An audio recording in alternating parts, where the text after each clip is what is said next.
Bismillahirrahmanirrahim. Assalamualaikum warahmatullahi wabarakatuh.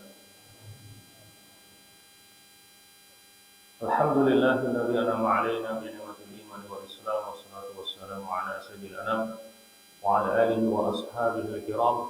Subhanaka la 'ilma lana illa ma 'allamtana innaka antal 'alimul hakim. Wa tub 'alaina innaka antat tawwabur rahim. Allahumma hab lana qawlan shadiqan wa 'amalan shalihan wa farajan ajila ya arhamar rahim. Jamaah salat subuh Masjid Aminah yang dirahmati oleh Allah. Syukur alhamdulillah, marilah senantiasa kita panjatkan kehadirat Allah Subhanahu wa taala atas limpahan rahmat, taufik serta hidayahnya, juga dengan kesehatan dan kesempatan sehingga pagi ini kita bisa bersama-sama melaksanakan salat subuh berjamaah. Kemudian kita teruskan dengan saling nasihat menasihati dalam kebenaran dan kesabaran. Harapan kita semoga langkah dan niat baik kita akan diterima oleh Allah Subhanahu wa taala. Tidak lupa semoga salawat dan salam tetap terlimpahkan kepada Nabi kita Muhammad sallallahu alaihi wasallam beserta para sahabat dan pengikut-pengikutnya yang pada akhirnya insyaallah akan melimpah kepada kita semuanya selaku umatnya. Amin amin ya mujibas saya. Jamaah sekalian yang dirahmati Allah, pada kajian Islam tematik pagi hari ini, tema yang akan kita angkat ke permukaan, bekerja adalah ibadah. Ada beberapa poin yang akan kita bicarakan terkait dengan tema ini. Poin yang pertama adalah bagaimana bekerja itu dalam pandangan agama Islam. Dalam hal ini, Allah Subhanahu wa taala telah berfirman di dalam surah Hud ayat 61 yang berbunyi, a'udzubillahi minasyaitonir rajim, wa ila tsamuda akhahum shalihah. Qala ya qaumi ibudullaha ma lakum min ilahin ghairuh. Huwa ansha'akum minal ardi wasta'marakum fiha fastaghfiruhu tsumma tubu ilaihi. Inna rabbi qaribun mujib. Yang artinya, dan kepada kaum Samud Allah telah mengutus saudara mereka, yaitu Nabi Saleh. Kemudian Nabi Saleh berkata kepada kaumnya, ya qaumi ibudullaha ma lakum min ilahin ghairuh.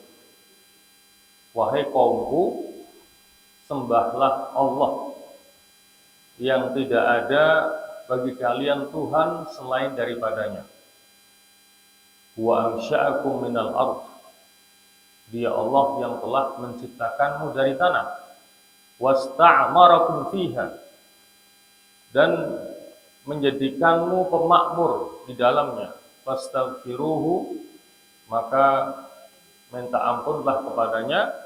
Tsumma tubu ilaihi, kemudian bertobatlah kepadanya. Inna rabbi qaribun mujib. Sesungguhnya Tuhanku sangat dekat, rahmatnya mujibun, lagi maha mengabulkan doa. Jamaah sekalian, ada beberapa kesimpulan yang bisa kita simpulkan dari ayat di atas tadi. Di antaranya yang pertama, Islam memerintahkan kita untuk bekerja. Allah Ta'ala memuliakan siapa saja yang mau bekerja. Jadi lewat ayat ini Allah memerintahkan kepada kita semuanya untuk bekerja, dan Allah akan memuliakan kepada siapa saja yang mau bekerja. Kemudian yang kedua, Allah menjadikan bekerja itu sebagai salah satu bagian dari tugas Allah yang bebankan kepada manusia, yaitu risalah untuk memakmurkan dan menjadi khalifah di muka bumi ini. Allah menyatakan huwa ansya'akum minal ardi. Dialah Allah yang telah menciptakanmu dari tanah, wasta'marakum fiha.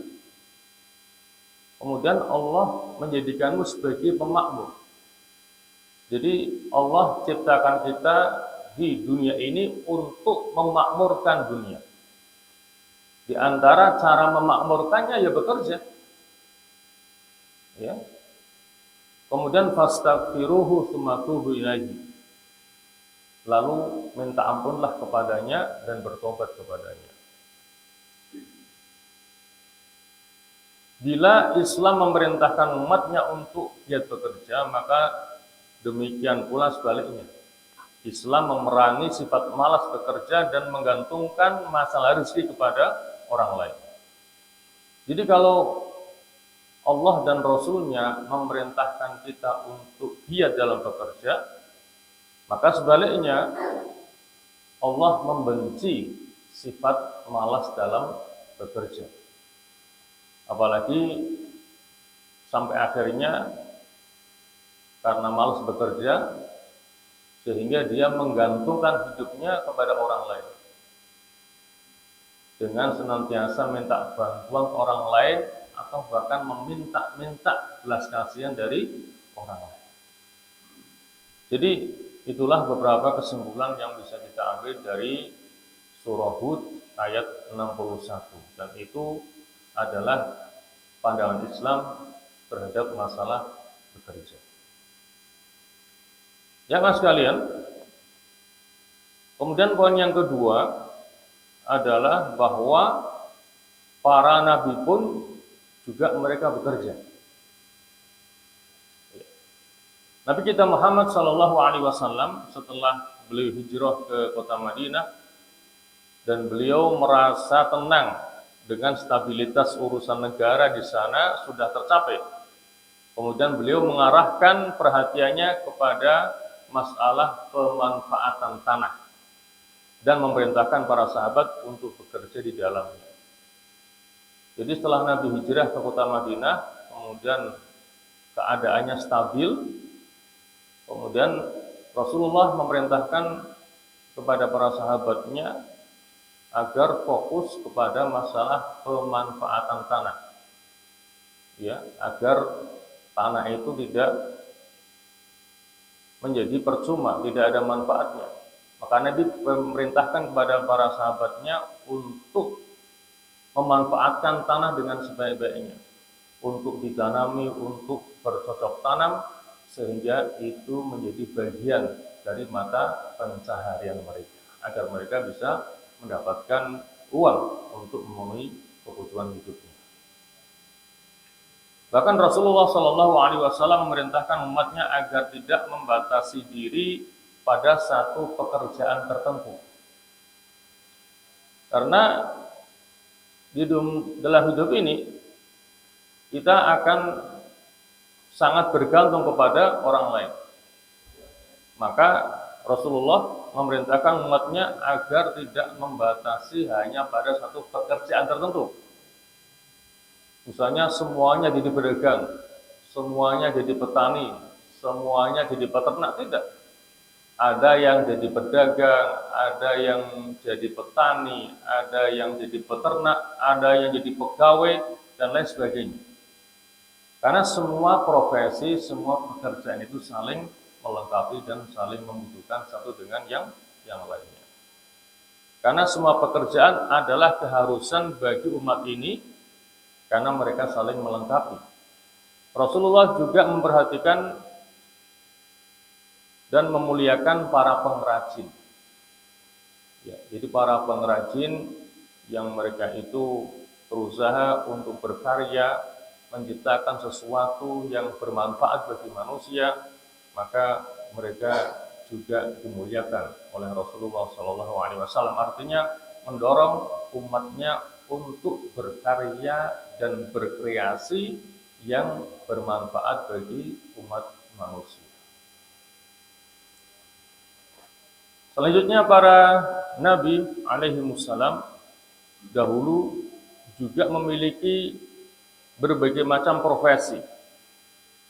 dan pekerjaan yang mereka lakukan karena mereka menjadi contoh bagi umatnya. Para nabi dan para rasul adalah qudwah bagi umatnya. Kalau mereka, para nabi dan rasul, telah memberikan contoh kepada umatnya bahwa mereka juga pekerja keras. Mereka tidak hanya berdakwah, tetapi mereka juga bekerja. Maka seharusnya kita pun sebagai umatnya mencontoh para nabi dan rasul, yaitu menjadi seorang pekerja keras agar bisa memenuhi segala kebutuhan dalam hidupnya. Kita ambil contoh misalnya dari mulai Nabi Adam. Nabi Adam alaihissalam bekerja di sawah atau di ladang. Ya. Jadi pekerjaan Nabi Adam alaihissalam adalah katakanlah sebagai petani, bekerja di sawah dan ladang. Kemudian Nabi Nuh alaihissalam bekerja di penggembalaan domba. Juga pekerjaannya di pertukangan. Kita masih ingat ketika terjadi banjir bandang yang luar biasa pada zamannya Nabi Nuh, maka Allah perintahkan kepada Nabi Nuh untuk membuat kapal. Karena di antara profesi Nabi Nuh adalah dalam bidang pertukangan. Di samping juga beliau sebagai pengembala domba. Kemudian yang berikutnya Nabi Yusuf alaihissalam bekerja sebagai pelayan di rumah seorang penguasa di negara Mesir. Lalu pada akhirnya beliau diangkat menjadi seorang menteri. Sebagaimana firman Allah Subhanahu wa taala dalam surah Yusuf ayat 55, qala ja'alni ala khazainil ardi. Nabi Yusuf berkata kepada penguasa Mesir pada waktu itu, ij'alni, jadikanlah aku ala khazainil ardi, menjadi bendaharawan di negara Mesir. Kemudian Nabi Yusuf memberikan alasan kenapa beliau minta dijadikan sebagai bendaharawan di negara Mesir. Beliau mengatakan, ini hafizun alim. Sesungguhnya aku adalah hafizun, orang yang bisa menjaga, termasuk menjaga amanah. Ketika dikasih amanah untuk mengelola keuangan bisa dipercaya. Kemudian alimun juga berpengetahuan. Karena tidak cukup amanah tok tapi tidak punya ilmu. Atau ilmu saja tapi tidak amanah. Jadi di samping punya ilmu juga bisa dipercaya. Makanya di sini Nabi Yusuf memberikan alasan kepada penguasa Mesir kenapa dia minta dijadikan sebagai penguasa atau sebagai bendaharawan di negara Mesir dengan dua alasan itu. Karena dia merasa dirinya bisa menjaga amanah, juga berpengetahuan, sehingga akhirnya beliau diangkat sebagai bendaharawan di negara Mesir. Kemudian Nabi Saleh dan Nabi Syuaib alaihi wassalam keduanya bekerja dalam perdagangan. Karena kaumnya Nabi Syuaib, yaitu Madyan, itu terkenal dengan orang-orang yang suka berdagang. Dan mereka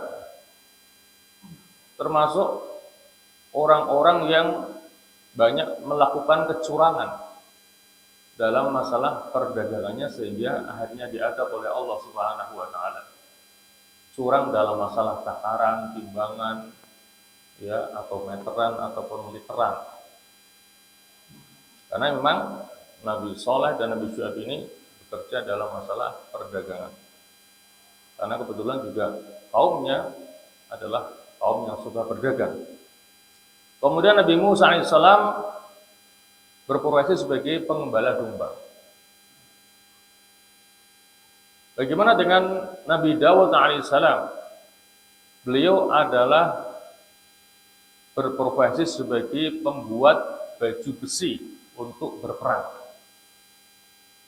Sebagaimana firman Allah Subhanahu wa taala dalam surah Al-Anbiya ayat 80. Wa 'allamnahu san'ata labusin lakum lituhsinakum min ba'sikum. Wa hal antum syakirun? Wa 'allamnahu, kata Allah, dan kami telah mengajarkan kepada Daud san'ata labusin, bagaimana caranya membuat dir ataupun baju besi. Lituhsinakum min ba'sikum, untuk melindungi kalian dalam perangan. Fal antum syakirun, maka apakah kalian bersyukur kepada Allah Subhanahu wa taala. Jadi itulah profesi daripada Nabi Yusuf. Nabi Dawud membuat baju besi. Lantas bagaimana dengan Nabi kita Muhammad sallallahu alaihi wasallam? Sejak kecil beliau telah bekerja sebagai pengembala kambing. Jadi kalau kita lihat rata-rata para nabi itu menjadi pengembala kambing. Karena kambing itu paling sulit untuk digembalakan. Ya, ini sebagai latihan untuk mengembalakan manusia. Maka latihannya adalah mengembalakan kambing. Beda kalau mengembalakan itik, itu hanya dengan cemeti sudah pada nurut. Tapi kalau mengembalakan kambing itu sulit, apalagi dalam jumlah yang banyak. Makanya hampir semua nabi itu menjadi pengembala, terutama mengembalakan kambing sebagai latihan nantinya untuk mengembalakan manusia. Kemudian setelah itu beliau juga ikut pamannya berdagang di negeri Syam. Setelah menginjak dewasa, kemudian beliau berdagang membawa dagangannya istrinya, yaitu Khadijah, yang pada waktu itu ditemani oleh pembantunya yang bernama Maisarah. Itu gambaran sekilas tentang beberapa pekerjaan ataupun profesi dari para nabi dan rasul. Artinya para nabi dan rasul tidak hanya berdakwah mengajak manusia untuk mentauhidkan Allah Subhanahu wa taala. Mereka juga pekerja keras dengan tujuan agar mereka menjadi qudwah hasanah, panutan terbaik bagi umatnya. Kalau nabinya, rasulnya bekerja, maka umatnya juga harus bekerja. Ya mas sekalian yang dirahmati Allah, poin yang ketiga, mengapa kita harus bekerja? Mengapa kita tidak boleh bermalas-malasan, berpangku tangan? Di sini kita berikan beberapa alasan yang mengharuskan kita untuk bekerja. Yang pertama, Allah Subhanahu wa taala memerintahkan hambanya untuk bekerja. Jadi bekerja itu sesuatu yang diperintahkan oleh Allah Subhanahu wa taala. Karena sesuatu yang diperintahkan, maka hukumnya adalah wajib. Ya, Allah memerintahkan kepada manusia untuk bekerja. Di antaranya dalam surah Al-Jumu'ah ayat 10. Allah Subhanahu wa taala berfirman, "Fa idza qudiyatis sholatu fantashiru fil ardi wabtaghu min fadlillah wadhkurullaha katsiran la'allakum tuflihun." Fa idza qudiyatis sholatu, maka jika salat telah ditunaikan, sudah selesai salat, fantashiru fil ardi, maka berterbaranlah kalian di muka bumi. Jangan terus di masjid tok. Semuanya ada waktunya. Waktunya sholat ya sholat, waktunya bekerja ya bekerja. Maka Allah memerintahkan, kalau kamu sudah selesai melaksanakan sholat, kita suruh bertebaran di muka bumi. Wabtaghu min fadlillah, dan carilah karunia dari Allah. Mencari rezeki dari Allah. Karena rezeki itu tidak datang dengan sendirinya. Harus diikhtiari, harus dicari. Wadhkurullaha katsiran, dan ingatlah Allah sebanyak-banyaknya. La'allakum tuflihun, agar kamu mendapatkan kemenangan. Ini adalah penjelasan dari Allah bahwa seorang muslim itu mesti menyeimbangkan antara urusan agama dan dunianya. Seorang muslim tidak boleh fokus hanya pada urusan akhirat saja dengan mengabaikan dunianya, atau hanya fokus kepada urusan dunia kemudian mengabaikan akhiratnya. Jadi harus ada keseimbangan antara dunia dan akhirat. Maka kalau kita perhatikan ayat di atas tadi, fa idza qudiyatis sholatu, ini berarti urusan akhirat, salat. Setelah selesai urusan akhirat, fantashiru fil ardi wabtaghu min fadlillah. Kita disuruh mencari karunia Allah Subhanahu wa taala. Jadi ada keseimbangan antara urusan akhirat dengan urusan dunia. Kemudian Allah Subhanahu wa taala mewajibkan sholat, namun setelah sholat Allah memperbolehkan untuk pergi bekerja, berusaha, mendapatkan rezeki tanpa melupakan berzikir kepada Allah. Wadhkurullaha katsiran, dan berzikirlah kepada Allah katsiran, sebanyak-banyaknya. Dengan demikian dia senantiasa terus merasa diawasi oleh Allah saat sedang bekerja. Jadi di sini Allah memerintahkan sambil kita bekerja, kita diperintahkan juga untuk zikir, ingat kepada Allah Subhanahu wa taala. Ketika kita bekerja sambil ingat kepada Allah, maka insya Allah kita akan bekerja dengan sebaik-baiknya, karena kita merasa bahwa ketika kita sedang bekerja itu diawasi oleh Allah Subhanahu wa taala. Itu kaitannya. Setelah selesai sholat, kita suruh mencari karunia Allah dengan banyak-banyak ingat kepada Allah. Jadi fungsi zikrullah di sini adalah sebagai fungsi pengawasan.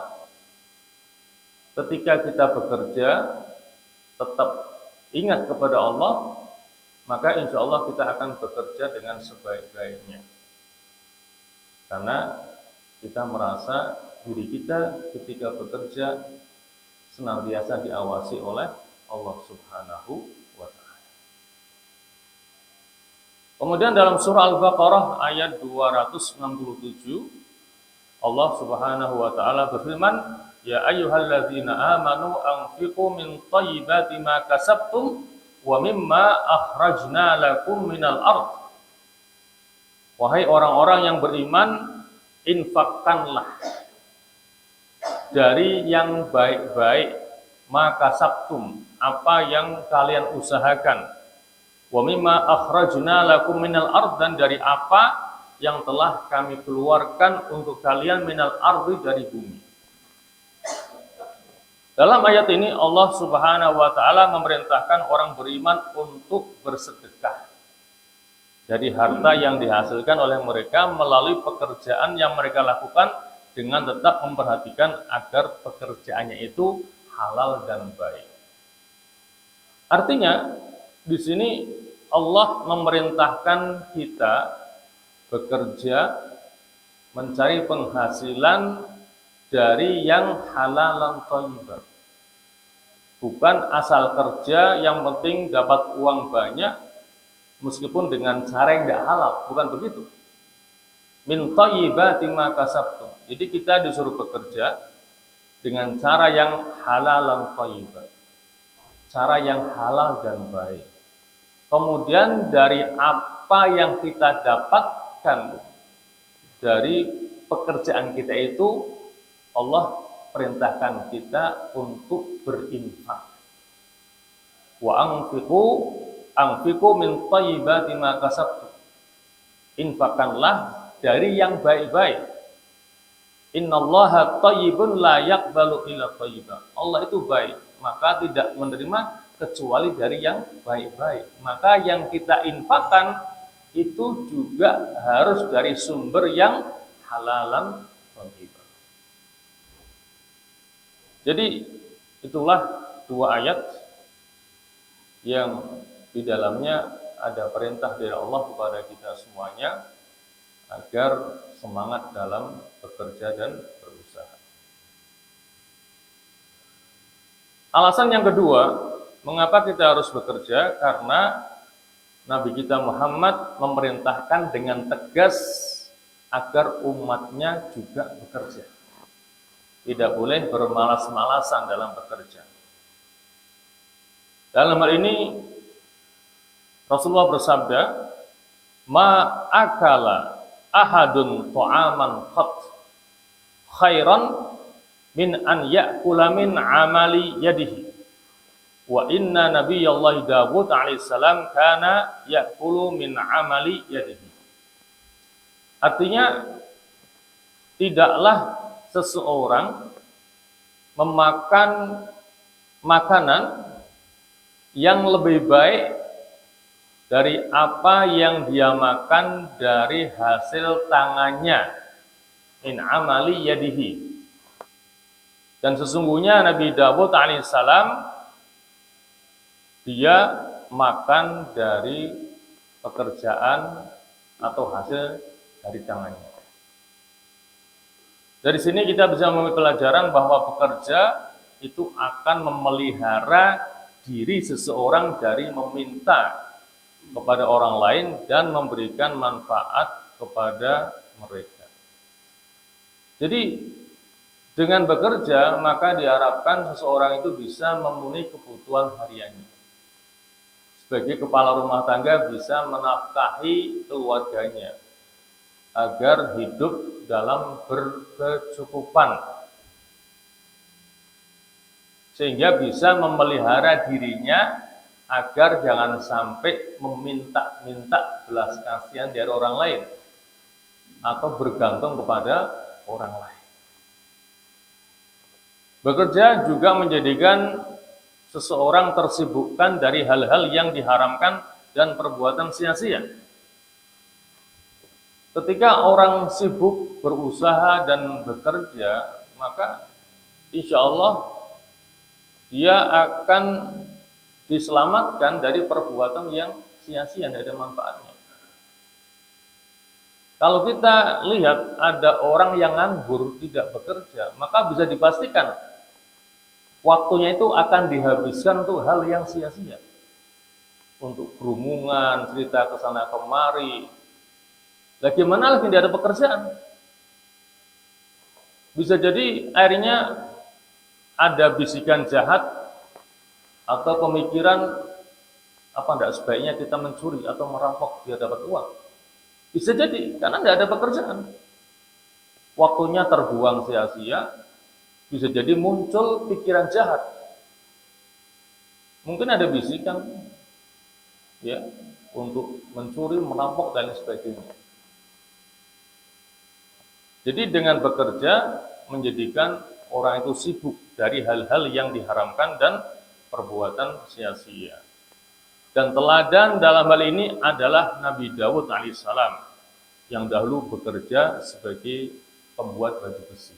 Ya, di sini Nabi mengatakan wa inna nabiyallahi Dawud alaihissalam kana ya'kulu min amali yadihi, dan adalah Nabi Dawud dia makan dari usaha tangannya sendiri dengan membuat baju besi. Ya mas sekalian, alasan yang ketiga mengapa kita harus bekerja, karena bekerja itu merupakan sunnah para nabi dan rasul, serta memelihara seseorang dari menjadi peminta-minta kepada orang lain dan menghinakan diri mereka sendiri. Sabda Rasulullah sallallahu alaihi wasallam dalam sebuah hadisnya, "Walladzi nafsi biyadihi la an ya'khudha ahadukum hablahu fayahtatiba ala dhahrihi khairun lahu min an ya'tiya rajulan a'tahu Allahu azza wa jalla min fadlihi fayas'aluhu a'tahu aw mana'ahu.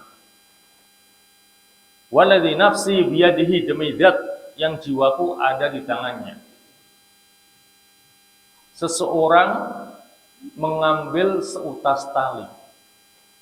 Kemudian tali itu dia gunakan untuk mengikat kayu bakar yang dia taruh di atas punggungnya. Katakanlah seseorang pergi ke hutan atau ke sebuah tempat yang banyak ranting pohonnya, kemudian dia kumpulkan ranting pohon itu, kemudian diikat, kemudian dia taruh di atas punggungnya. Kemudian dia jual itu, kayu bakar. Yang dengan menjual kayu bakar itu, dia bisa mencukupi kebutuhan dirinya dan keluarganya. Itu jauh lebih baik ketimbang dia datang kepada seseorang yang berkecukupan, kemudian dia minta-minta dari orang itu, kemudian orang itu memberinya atau tidak memberinya. Karena orang yang diminta itu tidak selamanya memberi. Apalagi sering diminta, ada perasaan tidak senang juga. Iya kan? Ini menunjukkan bahwa seseorang itu harus bekerja. Meskipun kelihatannya pekerjaan yang kurang bagus lah. Ya, dengan mencari ranting pohon, kemudian dijual menjadi uang. Yang dengan itu dia bisa mencukupi hajat hidupnya. Itu jauh lebih baik ketimbang dia meminta-minta belas kasihan orang lain, baik dia diberi ataupun tidak diberi. Semakin mandiri seseorang dalam memenuhi kebutuhan diri dan keluarganya, maka semakin baik untuk kesehatan jiwanya dan kemuliaan dirinya. Jadi ketika orang tidak mau bekerja, malah dia mengandalkan minta belas kasihan dari orang lain, itu akan menghilangkan kemuliaan dirinya. Ya. Juga bisa mengganggu kesehatan jiwanya. Karena secara normal, orang tuh akan merasa tertekan ketika dia terus minta-minta kepada orang lain. Sehingga itu bisa mengganggu kesehatan jiwanya. Belum lagi akan menghilangkan kemuliaan dirinya, karena dia memilih untuk meminta-minta daripada bekerja untuk mencukupi kebutuhan hidupnya. Tidak ada sesuatu yang lebih memberatkan dalam jiwa seseorang setelah dosa yang dilakukannya melebihi merasa butuh kepada orang lain dan meminta sesuatu kepadanya dalam rangka untuk memenuhi kebutuhan dasarnya. Ya mas sekalian, alasan yang berikutnya, yang keempat, mengapa kita harus bekerja? Karena Allah Subhanahu wa Ta'ala mencintai orang yang bekerja dengan sesempurna mungkin dalam pekerjaannya. Sesuai dengan sabda Rasulullah sallallahu alaihi wasallam, "Innallaha ta'ala yuhibbu idza 'amila ahadukum 'amalan an yutqinahu." Sesungguhnya Allah Subhanahu wa Ta'ala suka, senang apabila salah seorang di antara kalian melakukan satu pekerjaan an yutqinahu, untuk menyempurnakan pekerjaannya. Jadi itqan itu artinya perfect. Mengerjakan pekerjaannya dengan penuh tanggung jawab dan dengan sempurna. Ya.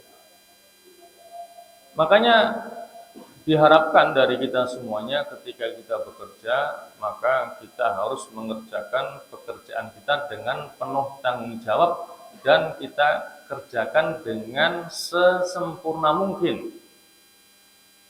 Jangan asal-asalan. Ya. Katakanlah seorang penjahit misalnya. Maka kalau dia ingin memuaskan pelanggannya, nanti pelanggannya semakin banyak, maka dia harus menjahit baju dengan sebaik mungkin.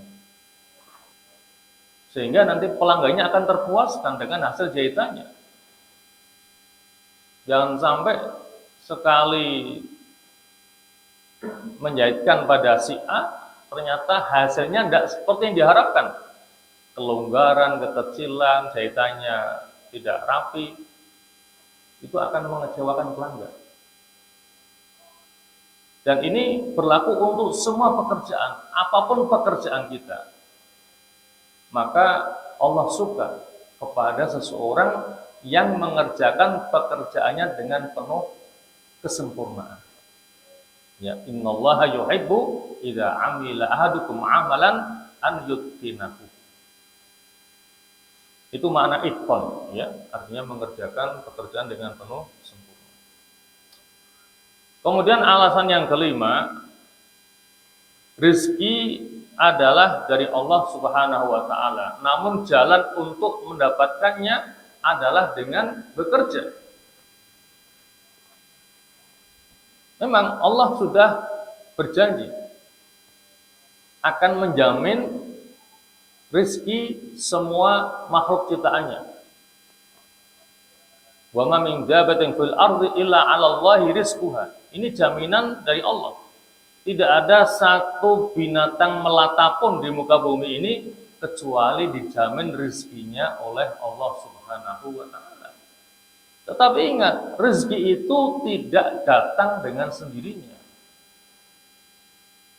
Kalau Allah menjamin akan memberikan rezeki kepada manusia, tidak terus begitu berdoa nanti bangun tidur ada sekepok uang di bawah bantalnya, tidak.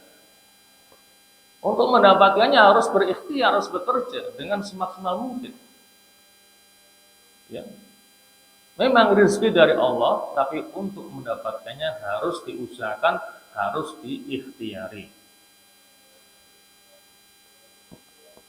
Disebutkan dalam sebuah hadis Nabi yang sumbernya dari sahabat Umar bin Khattab, di mana Rasulullah bersabda, "Lau annakum kuntum tawakkaluna 'ala Allahi haqqa tawakkulihi, la ruziqtum kama yarzuqut tayra taghdu himasan wa taruhu bitana." Jika kalian betul-betul bertawakal kepada Allah, niscaya kalian akan diberi rizki oleh Allah sebagaimana Allah memberikan rizki kepada burung. Bagaimana Allah memberikan rezeki kepada burung? Taghdu khimasan wa taruhu bitana. Burung pagi-pagi keluar dari sarangnya dalam keadaan perut kosong. Sore hari kembali ke sarangnya dalam keadaan perut penuh. Itu cara Allah memberikan rezeki kepada burung. Bisa kita katakan kebutuhan burung hanya makan. Burung tidak butuh sandang papan. Burung tidak butuh baju, tidak butuh rumah, cuma sekedar sarang, tempat berteduh. Seandainya burung tidak mau ikhtiar, cuma ada di sarangnya, tidak berusaha cari makan di luar sarangnya, akan mati kelaparan. Padahal kebutuhan burung hanya makan. Tidak ikhtiar akan mati. Maka cara Allah memberikan rezeki kepada burung, pagi-pagi burung keluar dari sarangnya, pergi kemana-mana, cari makanan. Sore hari kembali dengan perut kosong sehingga bisa memberikan makan kepada anak-anaknya yang ditinggalkan di sarangnya. Lantas bagaimana dengan manusia yang kebutuhannya tidak terbatas? Ada kebutuhan primer, sekunder, kemudian tersier, dan seabrek kebutuhan yang lainnya. Kalau tidak mau ikhtiar bekerja, dari mana manusia bisa memenuhi semua kebutuhannya yang banyak itu?